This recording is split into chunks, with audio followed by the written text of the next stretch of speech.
Marilah seluruh rakyat Indonesia arahkan pandanganmu ke depan. Assalamualaikum warahmatullahi wabarakatuh. Perkenalkan, nama saya Malika Skia. Perkenalkan, nama saya Misha Nur Adrianti Kartawijaya. Hari ini Kita akan membahas tentang memperkukuh persatuan dan kesatuan bangsa dalam NKRI.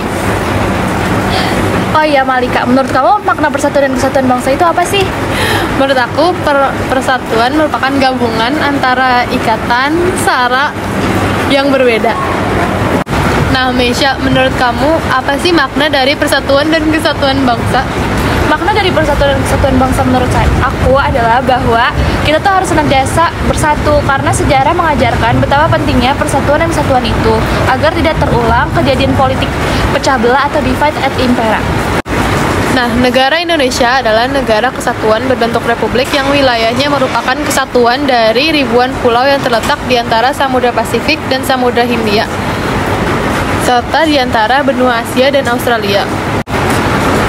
Ada juga 3 faktor yang dapat memperkuat persatuan dan kesatuan dalam negara kesatuan Republik Indonesia. Ketiga faktor tersebut adalah Sumpah Pemuda, Pancasila, dan Semboyan Bhinneka Tunggal Ika. Bagaimana sih perwujudan konsep kesatuan bangsa dalam aspek sosial? Pertanyaan yang bagus tuh.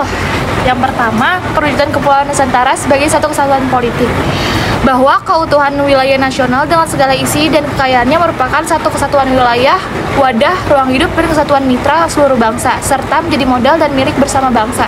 Yang kedua, bahwa bangsa Indonesia yang terdiri dari berbagai suku dan berbicara dalam berbagai bahasa daerah, memeluk dan meyakini berbagai agama dan kepercayaan kepada Tuhan Yang Maha Esa, harus merupakan satu kesatuan bangsa yang bulat dalam arti yang seluas-luasnya. 5. Menurut kamu, perwujudan Kepulauan Nusantara sebagai satu kesatuan ekonomi itu gimana? Nah, perwujudan Kepulauan Nusantara sebagai satu kesatuan ekonomi, yang pertama bahwa kekayaan wilayah Nusantara baik potensial maupun efektif adalah modal dan milik bersama bangsa.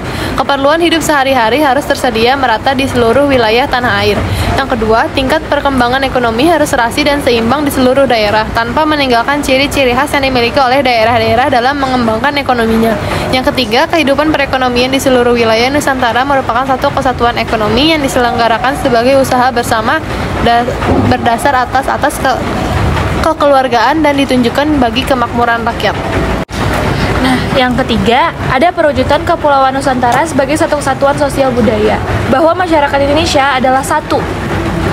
Kehidupan bangsa harus merupakan kehidupan yang serasi dengan tingkat kemajuan masyarakat yang sama, merata, dan seimbang, serta adanya keselarasan kehidupan yang sesuai dengan kemajuan bangsa.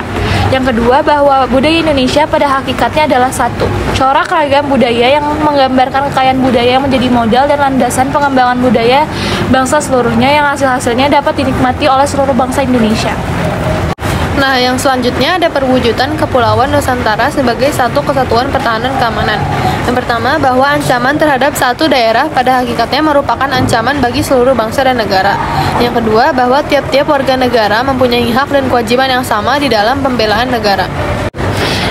Dari penjelasan yang tadi, tergambar bahwa negara Kepulauan Indonesia dipersatukan bukan hanya dari aspek kewilayahannya saja, tetapi meliputi pula aspek ideologi, politik, ekonomi, sosial, budaya, pertahanan, dan keamanan. Wawasan Nusantara bagi Indonesia merupakan suatu politik sosial kewilayahan bangsa dan negara Indonesia. Nah, sebagai politik kewilayahan, wawasan Nusantara mempunyai sifat manunggal dan utuh menyeluruh. Wawasan Nusantara bersifat manunggal artinya mendorong terciptanya keserasian dan keseimbangan yang dinamis dalam segenap aspek kehidupan, baik aspek alamiah maupun aspek sosial. Oh iya Mel, konsep selanjutnya yakni konsep yang tercakup dalam substansi persatuan dan kesatuan bangsa adalah integrasi nasional. Integrasi nasional sendiri dapat diartikan sebagai suatu proses penyesuaian di antara unsur-unsur yang saling berbeda yang ada dalam kehidupan sehingga menghasilkan keserasian dalam kehidupan masyarakat. Kehidupan bernegara dalam konsep Negara Kesatuan Republik Indonesia. Yang pertama, konsep NKRI menurut Undang-Undang Dasar Negara Republik Indonesia tahun 1945. Perubahan UUD Negara Republik Indonesia tahun 1945 mengukuhkan keberadaan Indonesia sebagai negara kesatuan dan menghilangkan keraguan terhadap pecahnya Negara Kesatuan Republik Indonesia. Pasal-pasal dalam Undang-Undang Dasar Negara Republik Indonesia tahun 1945 telah memperkukuh prinsip Negara Kesatuan Republik Indonesia dan tidak sedikit pun mengubah NKRI menjadi negara federal. Pasal 1 ayat 1D Negara Republik Indonesia tahun 1945 yang merupakan naskah asli mengandung prinsip bahwa negara Indonesia ialah negara kesatuan yang berbentuk republik. Pasal yang dirumuskan oleh Panitia Persiapan Kemerdekaan Indonesia tersebut merupakan tekad bangsa Indonesia yang menjadi Sumpah Anak Bangsa pada 1928 yang dikenal dengan Sumpah Pemuda, yaitu satu tanah air, satu bangsa, dan satu bahasa, yaitu Indonesia. Oh, berarti integrasi nasional adalah integrasi yang terjadi dalam tubuh bangsa dan negara Indonesia ya? Iya, benar banget. Terus juga integrasi nasional punya faktor-faktor sebagai perekat persatuan, yaitu Pancasila, UUD NRI tahun 1945, Sang Saka Merah Putih, Lagu Kebangsaan Indonesia Raya, Bahasa Indonesia, dan Sumpah Pemuda. Konsep yang tercakup dalam substansi persatuan dan kesatuan bangsa adalah nasionalisme. Nasionalisme adalah suatu paham yang menganggap bahwa kesetiaan tertinggi atas setiap pribadi harus diserahkan kepada negara. Paham nasionalisme mulai dikenal di Indonesia sejak awal abad ke-20, yaitu saat berdirinya Budi Utomo tanggal 20 Mei 1908. Konsep terakhir adalah patriotisme. Patriotisme merupakan sikap sudi mengorbankan segala-galanya untuk kejayaan tanah air, bangsa, dan negara.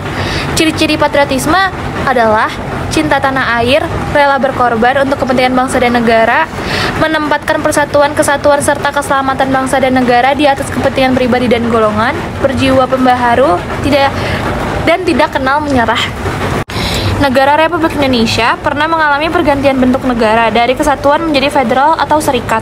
Pada masa berlakunya Konstitusi RIS tanggal 27 Desember 1949 sampai dengan 17 Agustus 1950, perubahan tersebut sebagai konsekuensi dari kesepakatan yang terjadi dalam konferensi meja bundar.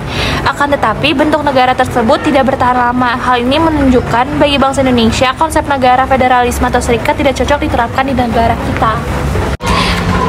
Yang kedua, keunggulan negara kesatuan Republik Indonesia.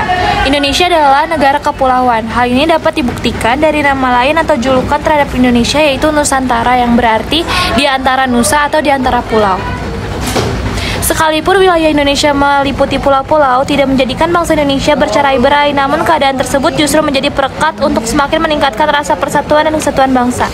Hal ini dikarenakan secara yuridis formal bangsa Indonesia telah mempunyai landasan yang kuat. Misalnya dinyatakan dalam pembukaan UUD Negara Republik Indonesia tahun 1945 alinea kedua. Selain itu, di dalam pasal 1 ayat 1 dinyatakan bahwa Indonesia ialah negara kesatuan yang berbentuk republik. Negara Indonesia memiliki berbagai keunggulan. Keunggulan tersebut menurut Dadang Sundawa diantaranya sebagai berikut. Yang pertama, jumlah dan potensi penduduknya dan yang cukup besar, yaitu menempati urutan keempat di dunia setelah RRC, India, dan Amerika Serikat. Memiliki keanekaragaman dalam berbagai aspek kehidupan sosial budaya seperti adat istiadat, bahasa, agama, kesenian, dan sebagainya. Dalam pengembangan wilayah, kita mempunyai konsep wawasan Nusantara sehingga sekalipun terdapat berbagai keanekaragaman, namun prinsipnya kita tetap satu. Pandangannya itu memandang bangsa Indonesia sebagai satu kesatuan ideologi, politik, ekonomi, sosial, budaya, dan hankam. Semangat Sumpah Pemuda yang selalu merasuki jiwa dan kalbu bangsa Indonesia dengan menunjukkan bahwa kita sama-sama memahami satu wilayah negara dan tanah air yang sama, yaitu Indonesia. Oleh karena itu, menjaga keutuhan NKRI merupakan salah satu kewajiban dari setiap warga negara Indonesia. Sejak awal kemerdekaan, para tokoh bangsa Indonesia telah membentengi diri dengan merumuskan dasar negara, yaitu Pancasila. Dengan mengamalkan nilai-nilai Pancasila, maka bangsa Indonesia akan selalu bersatu padu dan terhindar dari berbagai pertentangan dan perselisihan. Sekian dari kami. Wassalamualaikum warahmatullahi wabarakatuh.